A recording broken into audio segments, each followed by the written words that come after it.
イ西アワー。はい、こんばんは。こんばんは。アイ西アワーのお時間でございます。お時間でございます。では、今日も一日お疲れ様でした。カッシャーは久しぶりやね。久しぶりやね。ね。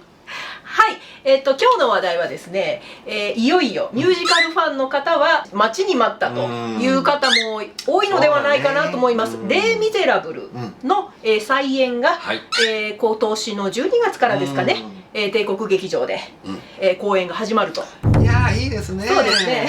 見たいなー。はい。で、キャストの方もね、つい先日に発表になりまして、はい、そうですね。また座席の金額も発表されまして、そうなんですよ。チケット代がですね、S 席が平日は17,500円。さらに土日祝日は18,500円。はい。で A 席が11,000円で平日で、土日祝日12,000円。はい。で B 席が、平日6,000円の土日祝日7,000円と。あ、そうです。はい。このようなこのような金額、そうなんですよ。えらい差がついてますな。はい。でこの金額聞かれて、皆様どう思われますかっていう、お話なんですけれどもね。まあそれぞれ皆さん金銭感覚ですとか、ミュージカルにこれだけのお金がつぎ込めるという、予算が違うと思うんで、人によってねこの金額でどう思うかっていうのはバラバラだとは思うんですが、今日は私たちのね考えを語っていこうかなと思いまして、じゃあ西、この金額聞いてどのように思いますか？ズバリ。高いですね。はい、そうですよね。17,500円が平日の価格で、土日祝日が18,500円。まあこれ S 席の話ですけれどもね。高い。高いね。高いね。いきますか？私は悩みますね。そうですよね。いや、というのもね、私ね、17,500円、18,500円の値打ちがある舞台だったら払ってもいいと思います。はい。ただ演者さん、やっぱり優劣が生まれてくるでしょ。 A さんはめちゃくちゃうまかったね。だけど B さん C さんどうあれなんかねってね、言わせるようじゃ18,500円も取るべきじゃない。そうなんですよ。ちょっと危険な投資だなってね、思うんですよ。これだけのお金払うんだったら、やっぱ満足させてちょうだいねって思うんですよ。それはそうですよ。そうなんですよ。けれども以前挙げさせていただいたスタンディングオベーションのお話でもちらっとしてるんですけれども、やっぱり、私はもうブロードウェイ信者です。はっきり申し上げます。私はブロードウェイのミュージカルを愛しております。で日本の作品はブロードウェイ見て以降ちょっと遠ざかってたんですけれども、私たちこういう活動してますから、最近になって何本かここ数年間見てきたんですよ。5本見てきたんです。私たち2人でね。ここ最近ね。日本国内におけるミュージカルね。そう覚えてます。で一つ一つの作品名は申し上げませんけど、私の満足度、チケット代に対してのその公演に対して私がどれだけ満足したかっていうのはその5本中ですね。これはこのチケットの値打ちあったなと思ったものは1作品だけでした。ごめんなさい。で、もう1作品は妥当だなと。この金額だったらこれぐらい妥当、別に不満もないけれども、特別感動したというのでもないかなっていうのが1本。残り3本金返せでした。ごめんなさい。そうなんです。という自分データがあるので17,500円出して、いやこれはこの値打ちあるなって自分が果たして思うだろうかというのが正直ございます。なんかね、レミゼってすごいっていうじゃないですか。舞台転換とかね、舞台のなんかもう装置がね。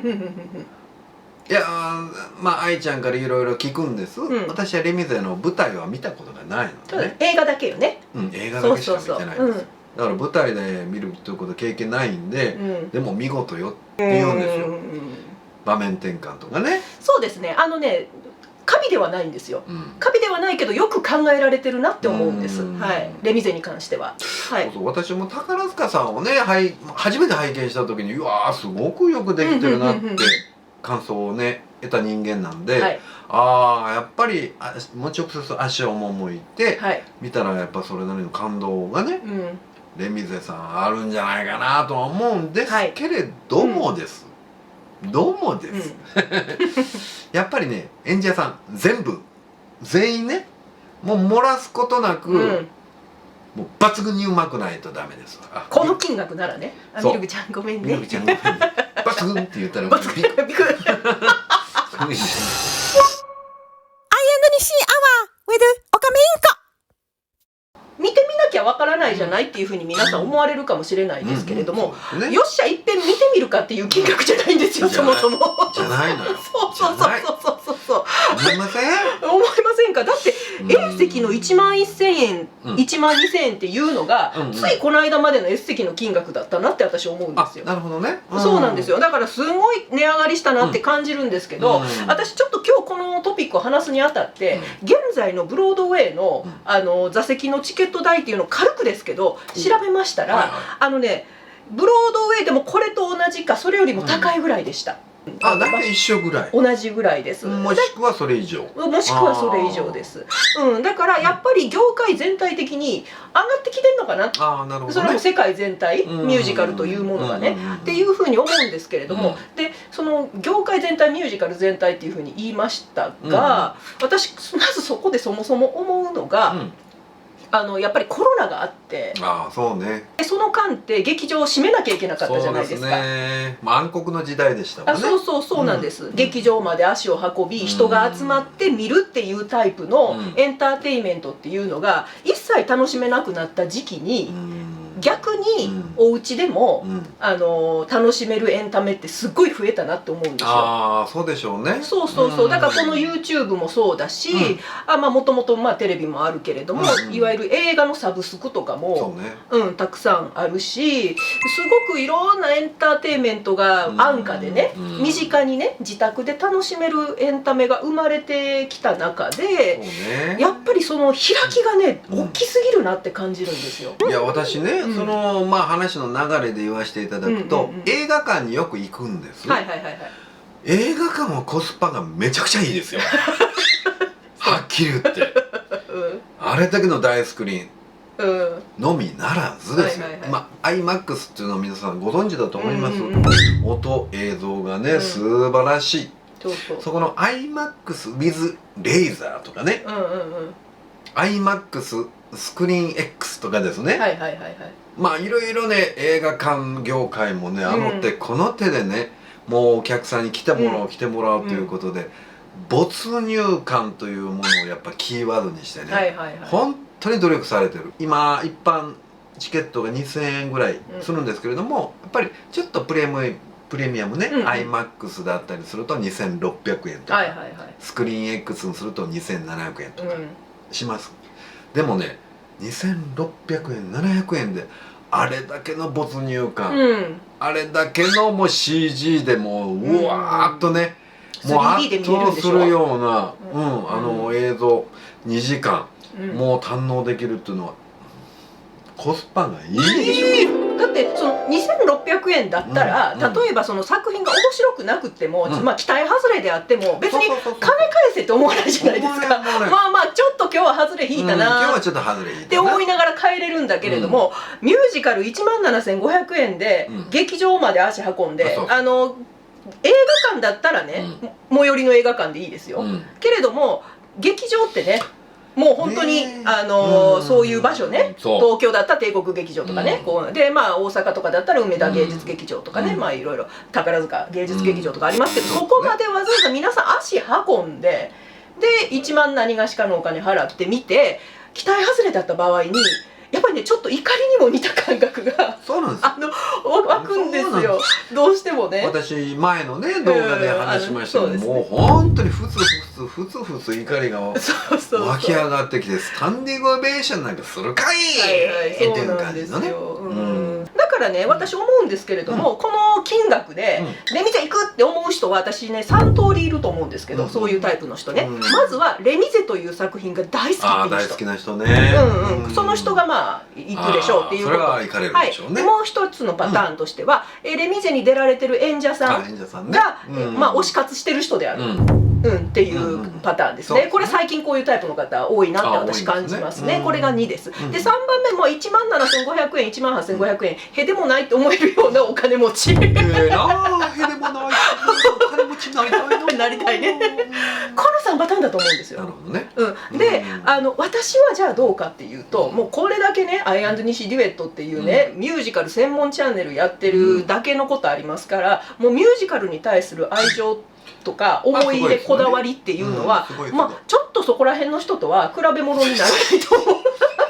ものすごい愛情を注いでるんですけれど、ミュージカル愛はすごいですね。すごいんですよね。だってもう幼少の頃からですもん。4歳の時からね。ねえ。そうだから彼女ね劇団四季さんのミュージカル「キャッツ」ねのパンフレット、まあ今もあるんですけど、もうボロボロ。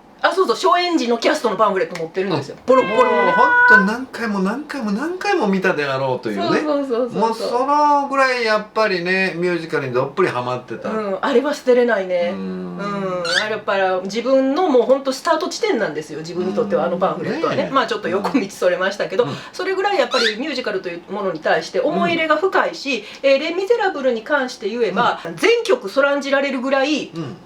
CD 聴き倒してるし、もちろん実際舞台にも見に行きました。多分これまでで3回見てると思います。日本で1回ブロードウェイで2回かな、見てるんですけれども、どれだけやっぱり素晴らしい作品かっていうことはもちろんよく知ってますし、やっぱり特に音楽です。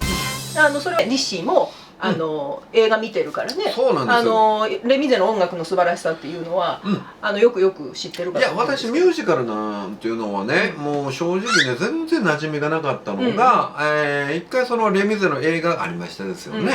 あれを拝見してからうわーすごいなこういう世界っていうふうにね私圧倒された経験があってね、そこからミュージカルっていうもののやっぱり自分の辞書の中にそのね、それ生まれたっていうかね、まあちょっとね偉そうな言い方です。いやそうですよ。まあ皆さん出会いはねそれぞれなんですけれども、で私はそれぐらいミュージカルのことがとっても好きなんだけど、そんな私でさえこの金額を提示されると正直躊躇しますし、3回も見に行ってるからまあもういいかなっていうふうにどうしても思っちゃうんです。でね、私ぐらいのミュージカルに対するガチの思い入れがある人間でこう思っちゃうんですよ、言ってしまったら。いわゆるそのライト層っていうんですかね、ミュージカル気になる、もし機会があるんだったら見に行ってみたいっていうぐらいのモチベーションの方がこれで行くかっていうといけないね。そうなんですよ。そうなんですよ。だから私は以前からちょっと思ってたんですけれども、ミュージカル自体がなんていうのかな、本当マニアとか一部のファン向けのエンタメになっちゃってるんじゃないかなっていう危惧があります。いや私はそれはもう感じますよ。そうですよね。ちょっと閉鎖的というか、いやそんな気はないんでしょうけど、やる方に。でもどうしてもそうなってしまわざるを得ないみたいな。いや今のこそ山崎育三郎さんであるとか井上芳雄さんですね、テレビにバンバン出るじゃないですか、ゴールデンな番組にね。でミュージカル俳優っていうのがすごく認知されるようになったんですけど、一昔前はね、そんなミュージカルっていうのはピーンと来ない時代ってあったと思うんですよね。せっかくねやっぱりそういう感じでミュージカル俳優っていうのがもうお茶の間にね親しみを込めてこう出演されてるっていうね、こういう現状があるのにですね、実際のミュージカルの方はどうかっていう話ですよね。そうなんですよ。一般層には手の届かないものになってるなって思うんですが、ただ、レ・ミゼっていうね何回も再演重ねてますから、日本でだからすっごく人気の作品なんですよ。でこれでおそらく集客できるんでしょう。だから多分ね成り立ってるんだと思います。それでちゃんとね、特に東京の熱量はすごいなって感じます。東京とそれ以外の都市ではなんかチケットの売れ方が全然違うような印象を私持ってます。やっぱり東京っていうのはね、やっぱり全てのものが集中する都市ですからね。だから金額がね飛び抜けてね、高いっていうわけではないかもしれないんですけど、そうなんですよ。まあそもそもやっぱりライブでこれだけ多くの人たちが歌い踊り、そしてオケもありますからね、たくさんの人たちが一堂に会して生の演奏を披露するっていう、とっても贅沢なもんなんですよ、本来ミュージカルっていうのはね。アイ&ニッシーアワー。私たちね、まあこうやって全然素人ですけれども、いろんな場所で、まあ実際にミュージカルのデュエットを人前で披露すること多いじゃないですか。でそこで聴いてくださる方って決してミュージカルファンじゃない方に向けて歌ってるんですよ。結構アウェーな環境で私たち歌ってるんですね。だけれどもすごく足を止めていただける方とか喜んでいただける方多いなっていう印象あるんですよ。それは本当に老若男女です。だからミュージカルっていうのは潜在的なファンがめちゃ多いジャンルだって私は思ってるんです。そう思いますね。それはね、私たち肌感でね、歌ってて、ミュージカルっていうのは私初めて知ったのはレミゼですし、で実際舞台に行ってみたのがオペラ座の怪人ですし、やっぱりねいいもんですよミュージカル。そうですよ、いいですよ、それはね。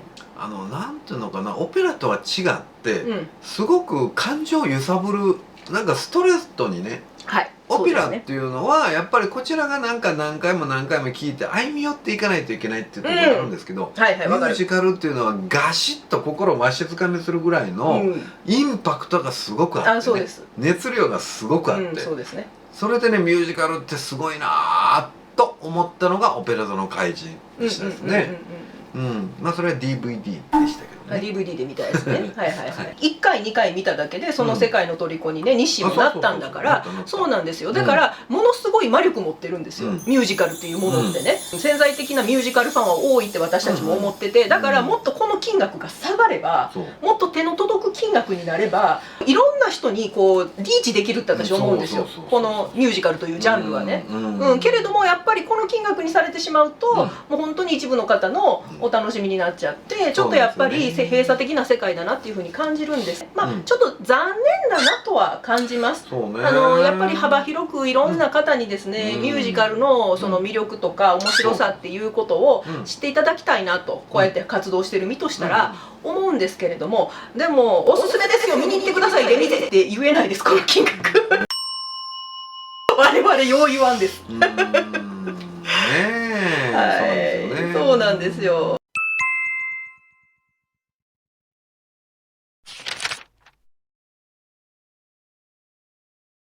皆さんどうお感じになられましたか？よかったらね、お気軽にコメント欄にお書きになってください。というわけでまた次回も見てくださいね。愛でした。西でした。アイ&西でした。戦う者の歌が聞こえるか。なんちゃらで。なんちゃら。